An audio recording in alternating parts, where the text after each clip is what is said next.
오늘 우리는 다윗의 시를 읽었습니다. 다윗은 하나님의 마음에 합한 사람이라고 성경은 평가하고 있습니다. 다윗이 언제 이런 평가를 받았습니까?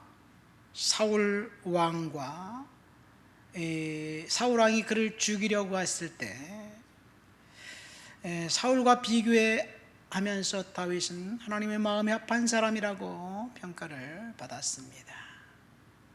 시간이 많이 지나고 난 다음에 이스라엘을 죄악 가운데 몰아넣은 여로보암이라는 이스라엘 왕과 비교하면서 다윗의 경건과 거룩을 칭찬하면서 평가한 말이기도 합니다. 다윗이 고난당하고 어려움당하고 역경이 있을 때는 성령과 동행했습니다. 그러나 그가 성공적인 인생을 살아가고 있을 때 사탄의 공격을 받았습니다. 번영의 시간을 보내고 있는 동안 그는 비열했고 잔인했고 위선자였습니다. 성공은 축복이었습니다.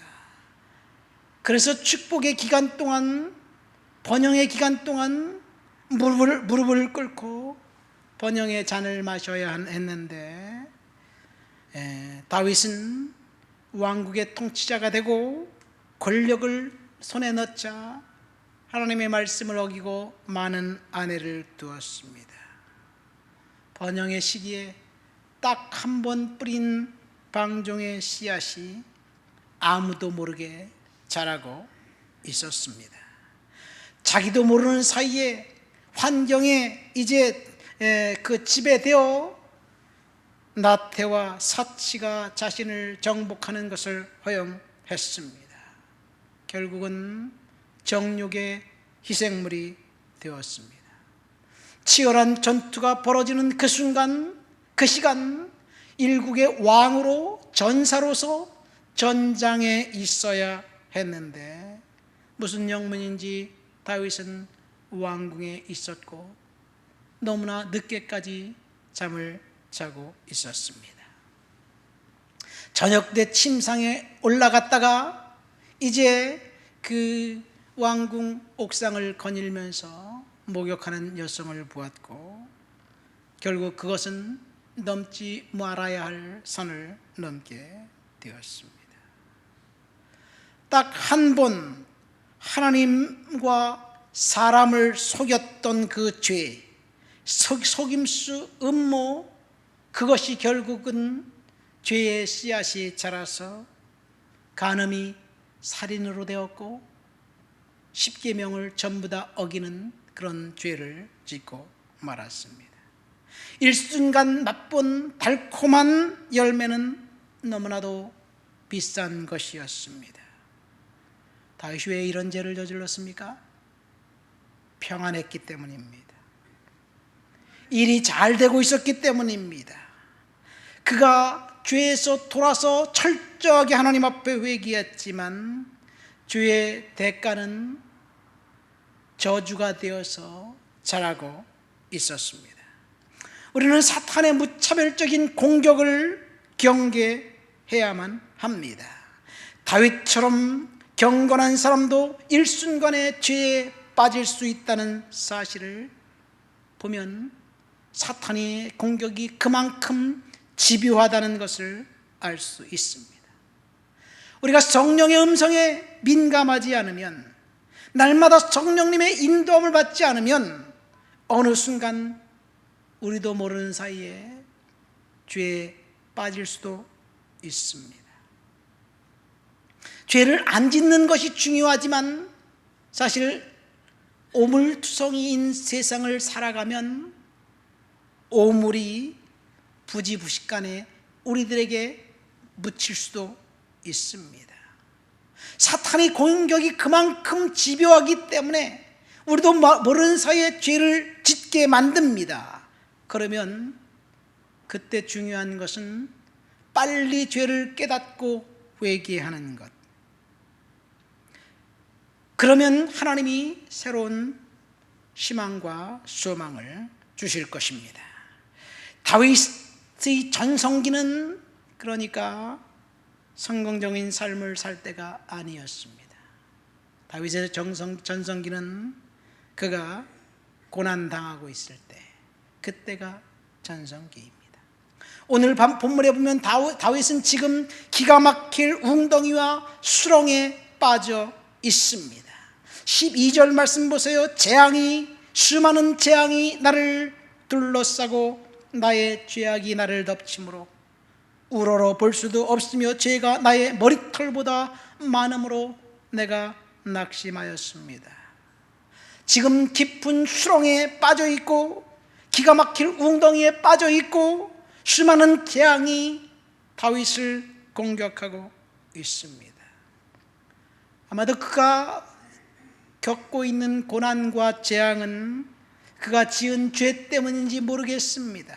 14절 15절 말씀 보세요. 내 생명을 찾아 멸하려 하는 자는 다 수치와 낭패를 당하게 하시며 나의 해를 기뻐하는 자는 다 물러가 욕을 당하게 하소서. 나를 향하여 하하하하 하며 조소하는 자들이 자기 수치로 말미암아 놀라게 하소서. 다윗은 지금 생명의 위기 가운데 있습니다. 그를 찾아 멸하려 하는 사람들이 주위에 너무 많습니다. 그를 조소하고 조롱하는 자들, 그들이 다윗을 향해서 거칠게 조소하고 멸시하고 있습니다. 17절 말씀 보세요. 나는 가난하고 궁핍하오니 주께서 나를 생각하시오니 주는 나의 도움이시오 나를 건지시는 이시라 나의 하나님이여 지체하지 마소서. 지금 다윗은 가난하고 궁핍하다고 고백하고 있습니다. 그렇다면 언제 다윗이 가난과 궁핍과 깊은 수렁과 절망적인 상황에 빠져 있었을까요? 다윗이 깊은 수렁과 웅덩이에 빠져 있을 때가 언제였을까요? 그의 생명을 찾아 죽이려고 하는 자들이 근처까지 왔습니다. 그 주위에는 조롱하는 사람들 뿐입니다. 그들의 공격이 얼마나 거칠고 거세고 참혹한지, 가진 것을 다 빼앗겨 가난하게 되었다고, 아무것도 없는 상태가 되었다고 다윗이 고백할 때, 그때가 언제일까요? 저는 이 말씀을 묵상하면서 시편 40편에서 다윗이 고백한 처절한 마음이 꼭 저와 여러분들의 마음 같았습니다. 내 마음 같았고, 성도들의 마음 같았고, 장로님의 마음 같았습니다. 깊은 수렁과 웅덩이에 빠져 있는 것 같은 그런 상황, 하나님 앞에 기도해도 비전이 보이지 않는 상황, 우리가 열심히 기도하고 있는데 상황은 변하지 않고 더 나빠지는 것 같아서 희망이 사라지고 절망이 저 앞에서 우리들을 인도하는 것 같을 때 낙심이 되기도 합니다. 그러나 다윗의 고백을 보세요. 이 고백을 통해서 한 번 더 용기를 내었습니다. 다윗이 지금 내가 기다리고 기다렸더니 라는 이 말씀에서 저는 은혜를 받았어요. 우리 1절과 2절 말씀 한번 다 같이 읽어볼까요? 시편 40편 1절과 2절입니다. 내가 여호와를 기다리고 기다렸더니 귀를 기울이사 나의 부르짖음을 들으셨도다. 나를 기가 막힐 웅덩이와 수렁에서 끌어올리시고 내 발을 반석 위에 두사 내 걸음을 견고하게 하셨도다. 여러분, 1절에서 핵심이 되는 문장이나 단어가 무엇이라고 생각하십니까? 나의 부르짖음을 들으셨도다, 이 말씀일까요? 저는 처음에는 이 시편을 읽으면서 하나님이 다윗의 부르짖음을 들으셨구나, 아멘, 할렐루야, 그렇게 생각했습니다. 하나님이 다윗의 부르짖음을 들어주신 것처럼 내 기도도 들어주셨고 그리고 응답해 줄 것이라고 생각했습니다. 물론 결론적으로 보면 하나님께서 다윗의 부르짖음과 기도를 들으셨고 응답해 주셨습니다. 그래서 다윗을 기가 막힐 웅덩이와 수렁에서 건져 주셨고 끌어내어 주셨고 반석 위에 그를 세워 주셨습니다. 이것이 시편 40편의 핵심입니다. 완벽하게 하나님께서 저와 여러분들의 기도를 들어주실 것입니다. 응답해 주실 것입니다. 그래서 다윗은 하나님을 찬양하고 있습니다. 하나님께 감사하고 있습니다. 이것이 시편 40편 말씀이에요. 그러나 오늘 저는 이 설교를 이제 준비하면서 나의 부르짖음을 들으셨다는 그 문장에 강조점이 있는 것이 아니라 내가 여호와를 기다렸더니 라는 문장에서 이 시편에 강조점이 있다고 생각합니다. 여러분, 하나님께 부르짖고 기도하고 그리고 기다리는 것, 이것이 성도들의 삶입니다. 다윗은 지금 하나님께 무엇을 기다리고 있습니까? 응답입니다. 무엇을 기다리고 있습니까? 기적입니다. 다윗이 기도하고 부르짖고 기다렸더니 결국 응답과 기적이 나타났다고 5절에 고백하고 있습니다. 응답을 기다리는 동안 다윗은 결단했고 다짐했습니다. 그리고 다윗은 기다리는 동안 응답해 주실 하나님을 믿고 하나님을 신뢰했습니다. 그러니까 다윗이 하나님께 기도하고 부르짖고 응답을 기다리고 있는 상태, 그 상태가 오늘 시편의 핵심입니다. 그렇다면 다윗이 언제 기가 막힐 웅덩이와 수렁에 빠져 있었을까요? 다윗의 인생 가운데 기가 막힐 웅덩이와 수렁 그 덫에 빠져 있을 때가 언제였을까요? 아마도 사울을 피해 도망 다녔을 기간, 그때가 다윗이 웅덩이에 빠져 있었고 수렁에 빠져 있었던 기간이 아닌가 생각됩니다.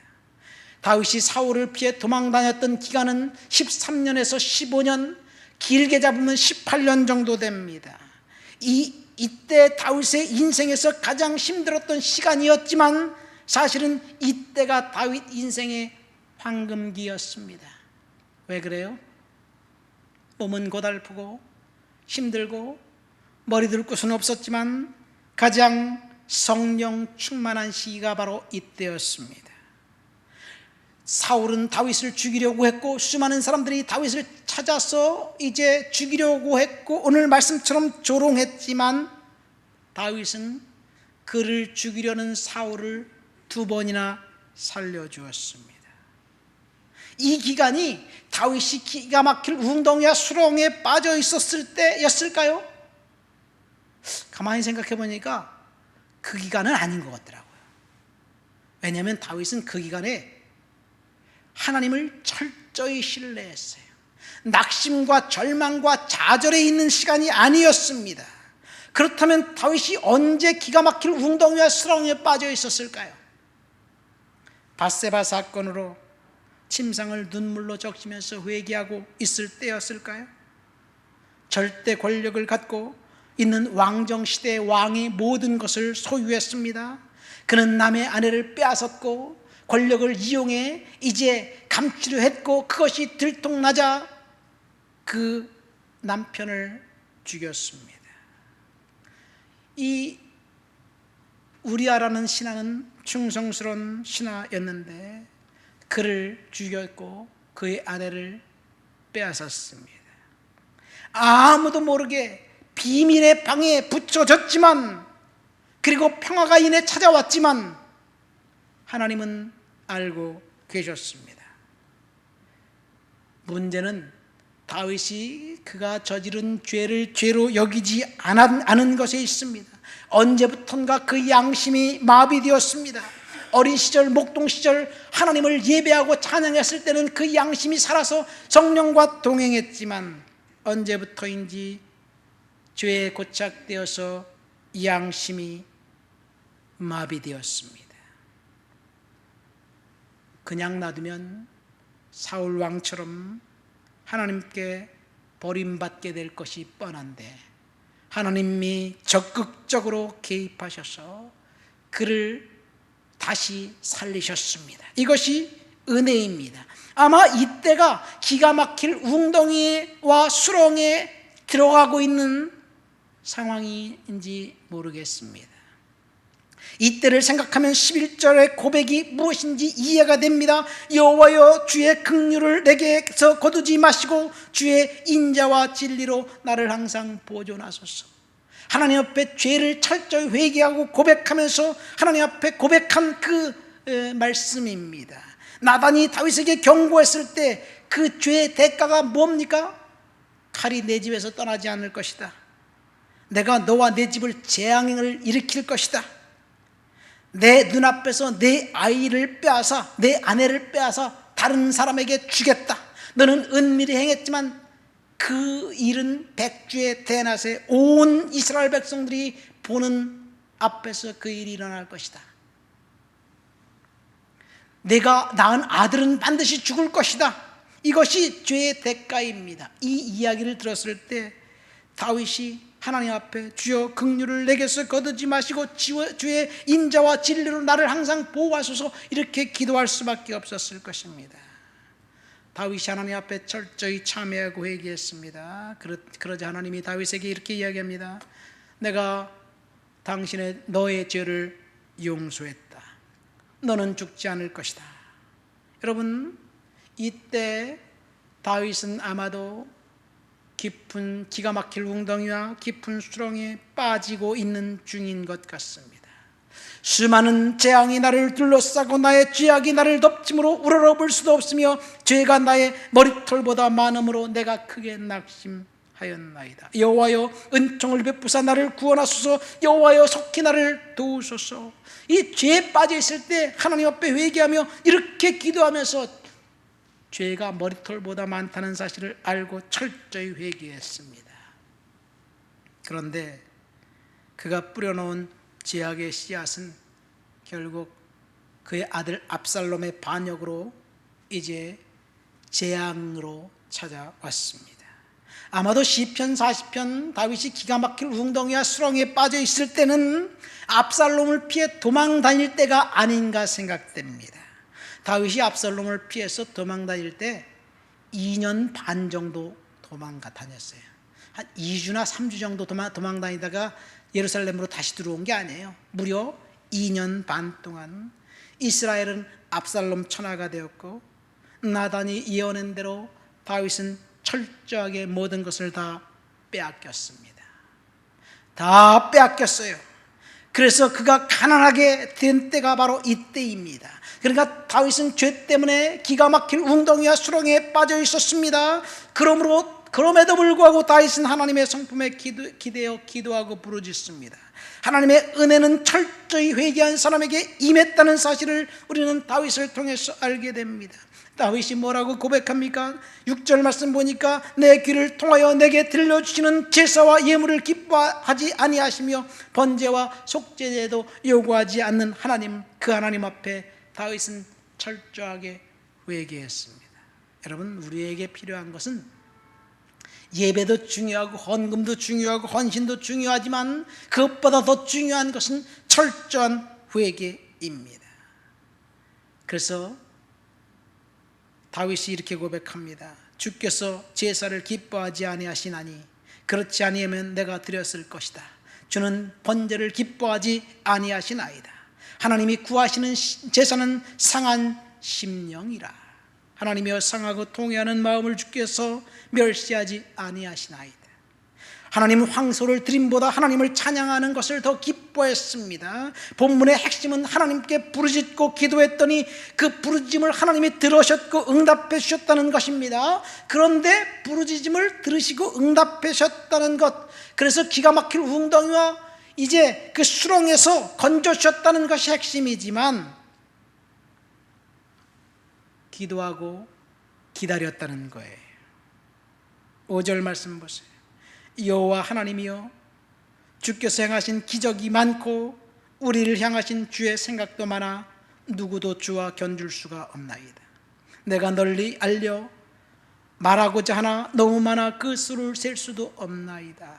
다윗이 부르짖고 기도했더니 주님께서 기적으로 응답해 주셨다는 고백이 5절에 나와 있습니다. 그런데 5절 말씀 보니까 기적으로 응답해 주셨다는 말씀으로 끝나지 않아요. 뭐라고 끝나냐면 주의 생각도 많아, 우리를 향하신 주의 생각도 많아 누구도 주와 견줄 수가 없나이다.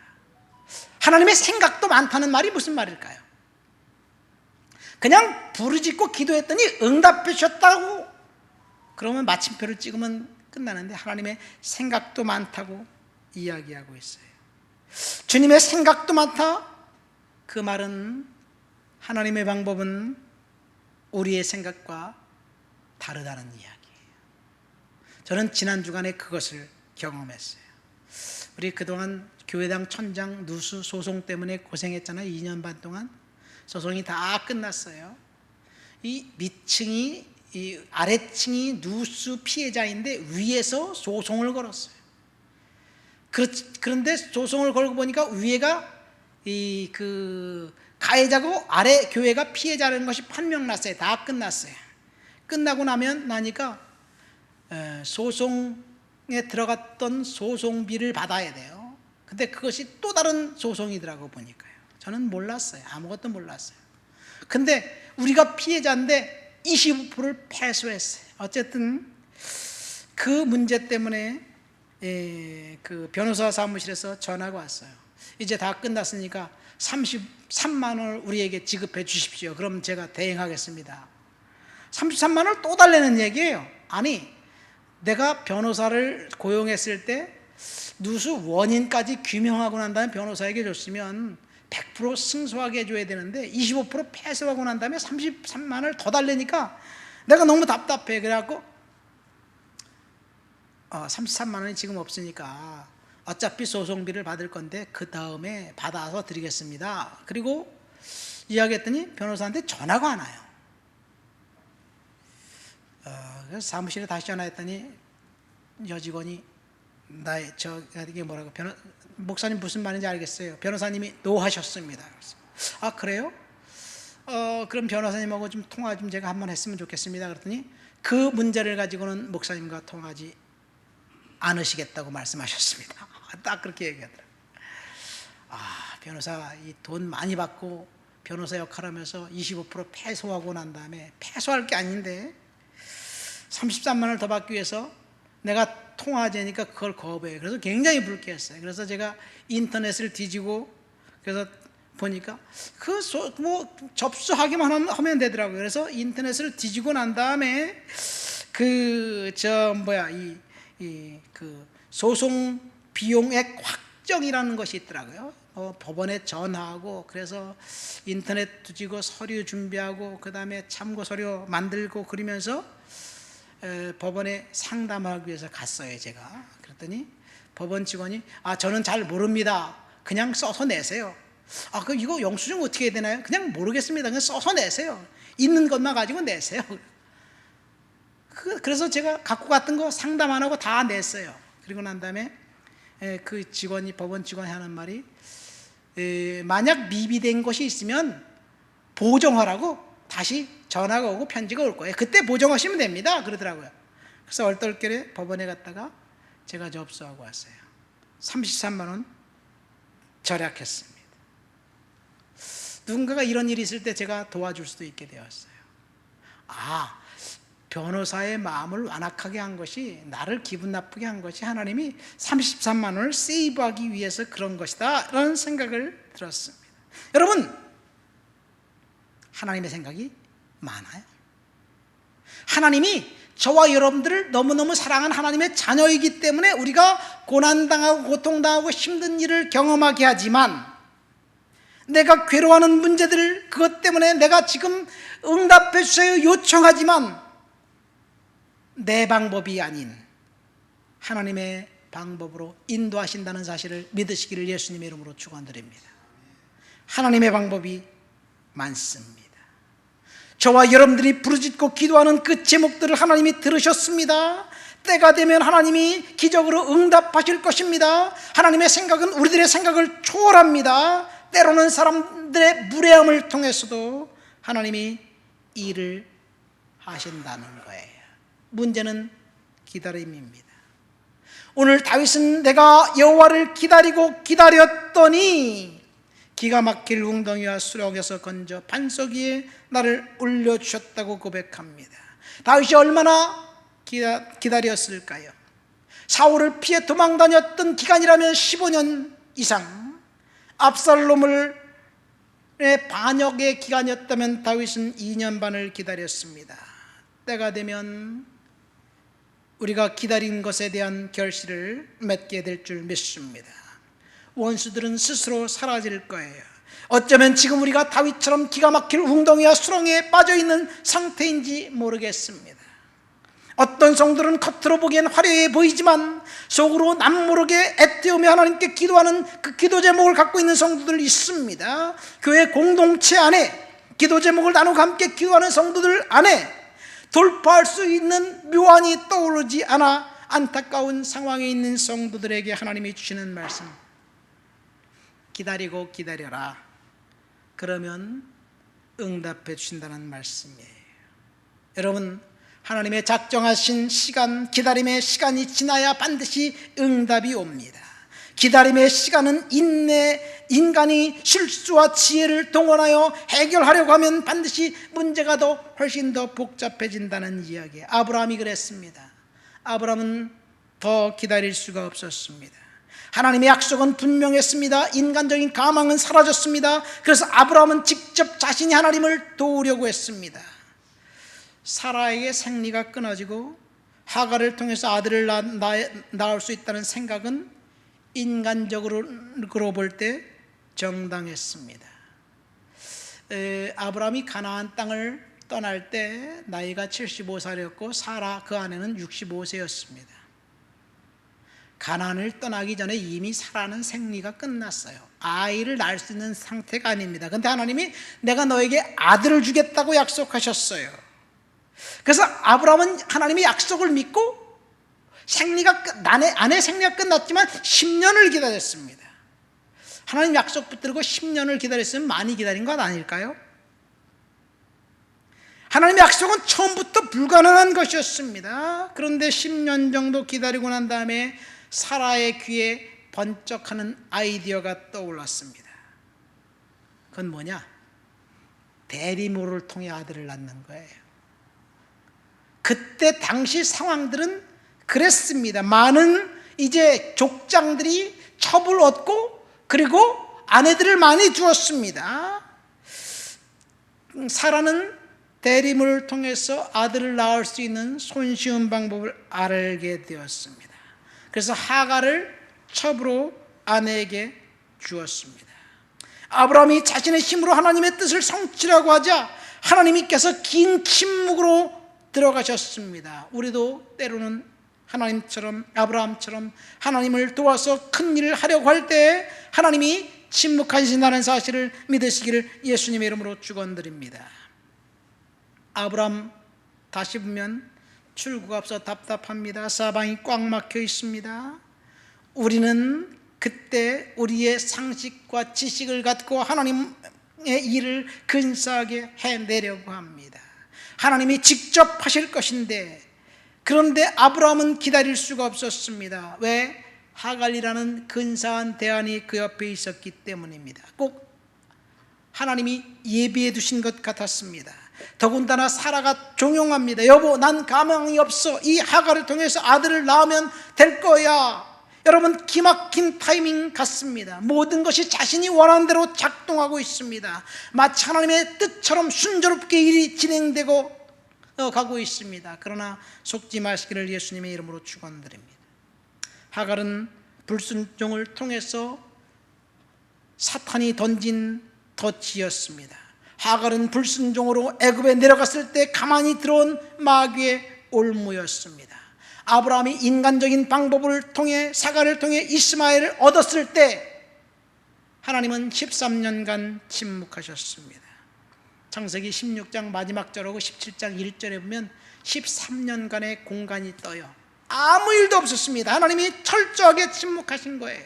13년이 지나고 난 다음 아브라함이 99세 때 하나님이 나타나셔서 나는 전능한 하나님이다, 엘샤다이 하나님이다 라고 말씀하시면서 하갈을 통해서 아들을 주었습니다. 여러분, 우리는 다윗의 고백처럼 기다리고 기다려야 될 줄 믿습니다. 내가 여호와를 기다리고 기다렸더니, 다윗이 기다리고 기다렸더니 하나님이 응답하신 것이지 기다리지 않았는데 응답해 주신 것이 아니었습니다. 여러분, 우리는 기도했으면 반드시 응답이 올 때까지 기다려야만 합니다. 기다리면 하나님의 때가 되면 응답해 주실 것입니다. 우리는 기도는 너무나 열심히 잘합니다. 기도는 잘합니다. 그러나 기다리는 것은 못합니다. 그렇죠? 한국 사람들은 특별히 빨리빨리가 특성화되어서 기다리는 것을 더 못합니다. 우리들뿐만 아니라 일반적으로 사람들은 다, 이 세상에 살고 있는 모든 사람들은 다 기다리는 것을 못합니다. 우리만 그런 게 아니에요. 모든 사람들이 다 기다리는 건 못해요. 그러나 특별한 사람, 일부 특별한 사람들은 비전을 가지고 기다리는 사람들이 있어요. 토마스 에디슨이 이런 말을 했습니다. 불가능한 일이란 시간이 약간 더 걸리는 일이다 라고 이야기했어요. 기다리는 사람만, 인내하는 사람만 결실을 맺게 되어 있습니다. 사람들은 금방 좌절하고 좌절하기 때문에, 기다리지 못하기 때문에 실패하는 거예요. 우리는 다시 기도하고 기다리기로 결심해야 될 줄 믿습니다. 언제까지? 응답이 올 때까지 기다려야만 합니다. 기다리는 시간에 우리에게 찾아오는 것은 절망이에요. 절망이 찾아오면 우리는 하나님 앞에서 그 절망을 물리쳐야 될 줄 믿습니다. 다윗이 기다리는 동안 무엇을 했는지 3절 4절 말씀을 볼까요? 3절 4절 읽어보시겠습니다. 새 노래 곧 우리 하나님께 올릴 찬송을 내 입에 두셨으니 많은 사람이 보고 두려워하여 여호와를 의지하리로다. 여호와를 의지하고 교만한 자와 거짓에 치우치는 자를 돌아보지 아니하는 자는 복이 있도다.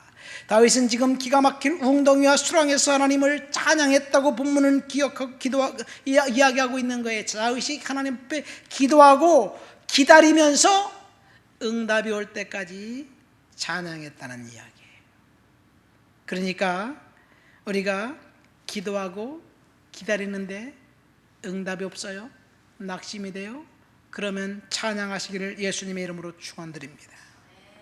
찬양하는 시간만큼 어려움과 역경과 힘든 일을 잊어버릴 수 있는 시간이 됩니다. 그래서 세상 사람들이 스트레스 받으면 노래방에 가는 것 같아요. 노래방에 가서 노래를 실컷 부르고 오면 스트레스 싹 날려버리고 오잖아요. 다시 근심이 찾아올 수 있을지 몰라도 여러분, 찬양은 축복과 기적을 여는 열쇠가 됩니다. 빌립보 감옥에 있었던 바울과 실라가 찬송을 부르자 옥문이 열렸습니다. 옥토가 열리고 지진이 일어났습니다. 그리고 착고가 풀렸습니다. 수갑이 풀렸습니다. 그 시간 밖에서 부들부들 떨고 있었던 간수에게 복음을 전하니까 느닷없이 간수가 네, 내가 예수를 믿겠습니다. 우리 모든 가족이 예수를 믿겠습니다. 다 그리고 바울의 설교를 듣고 반응을 해요. 그전에는 간수가 바울에 대해서 철저하게 외면했고 막 채찍으로 때렸던 사람인데 찬송을 하니까 간수의 마음이 누그러졌고 복음을 쉽게 접하게 되었습니다. 하나님께 찬양만 올리면 성령께서 사람의 마음을 감동시켜 주셔서 역사하실 것인데 이 찬송 부르지 않고 시무룩하게 있으니까 사람들이 냉랭한 반응을 하는 거예요. 이렇게 찬송을 통해서 개척된 교회가 바로 빌립보 교회입니다. 여러분, 이 루터는 내가 기도할 수 없을 때 나는 찬송한다 라고 이야기했습니다. 사실 성경에 기도하라는 말씀보다 찬송하라는 말씀이 더 많이 나온다는 사실을 아시기를 예수님의 이름으로 축원드립니다. 우리는 기도하기는 잘해요. 그러나 기다리기는 못합니다. 우리가 기다리는 것이 못하는데 우리가 찬송하면 우리가 기다림을 기다릴 수 있도록 하나님께서 하신다는 사실을 믿으시기를 예수님의 이름으로 축원드립니다. 다윗은 하나님을 찬송하면서 기다림의 시간을 견뎠습니다. 다윗은 찬송하면서 하나님을 의지했습니다. 3절 말씀 4절 말씀 다시 보세요. 잘 보면 다윗이 찬송하며 여호와를 의지하리로다. 4절에 여호와를 의지하고 라는 말씀이 나와 있습니다. 다윗은 하나님께 기도하고 기다리면서 찬송했고 그리고 하나님을 의지했습니다. 저와 여러분들이 할 일은 하나님을 의지하는 일이에요. 기도했는데 우리가 원하는 대로 일이 일어나지 않을 때 하나님을 의지하시기를 예수님의 이름으로 축원드립니다. 우리는 하나님을 의지하는 법을 배우지 못하고 재능이나 돈이나 친구나 사람들을 의지하는 것은 그냥 쉽게 됩니다. 어려운 일 당할 때 사람들을 의지한다면 사람들이 도와주나요? 물론 한두 번 도와줄 수도 있어요. 우리는 지금까지 사람들을 의지했고 돈을 의지했습니다. 이제부터는 하나님을 의지하시기를 예수님의 이름으로 축원드립니다. 말씀을 맺습니다. 오늘 우리는 다윗의 고백을 통해서 내가 여호와를 기다리고 기다렸더니 귀를 기울이사 나의 부르짖음을 들으셨도다. 나를 기가 막힐 웅덩이와 수렁에서 끌어올리시고 내 발을 반석 위에 두사 내 걸음을 견고하게 하셨도다. 이 다윗의 고백의 핵심은 부르짖음을 들으셨다는 것에 있습니다. 응답해 주셨다는 것에 있습니다. 기가 막힐 웅덩이와 수렁에서 끌어주셨다는 것에 있습니다. 그러나 다윗이 기다리고 기다렸기 때문에, 기도하면서 기다리고 기다렸기 때문에 하나님의 응답을 경험한 거예요. 기다리지 않았으면 응답도 없습니다. 그러니까 중요한 것은 기다림입니다. 오늘 말씀의 제목이 뭐예요? 나의 기도를 들으셨을까? 하나님이 들었습니다. 그런데 아직 응답이 없습니까? 그러면 기다리라는 시간이에요. 우리는 기다려야만 합니다. 기다림이 힘듭니까? 그러면 우리는 찬양하면서 기다리고 하나님을 의지하고 의뢰해야 될 줄 믿습니다. 그러면 하나님께서 5절 말씀 보세요. 여호와 나의 하나님이여 주께서 행하신 기적이 많고 우리를 향하신 주의 생각도 많습니다. 하나님은 반드시 우리의 기도를 기적으로 응답해 주실 것입니다. 다 같이 우리 말씀을 생각하며 통성으로 기도합니다. 하나님, 우리가 기도하고 기다리면서 믿음으로 살아가도록 주여 도와주시옵소서. 기도합니다. 하나님 아버지 감사합니다. 오늘도 주님 앞에 나와 주를 높여드리고 주를 찬양하고 주를 예배합니다. 성령의 능력과 충만과 거룩한 역사가 우리의 삶 가운데 있도록 주여 도와주시옵소서. 우리가 기도하고 기다릴 때 하나님의 영광이 나타나고 드러나고 하나님 역사하심을 믿습니다. 믿음으로 살아가고 은혜로 살아가도록 역사해 주시옵소서. 예수님의 이름으로 기도합니다. 아멘. 우리 하나님께 예물 드리시겠습니다.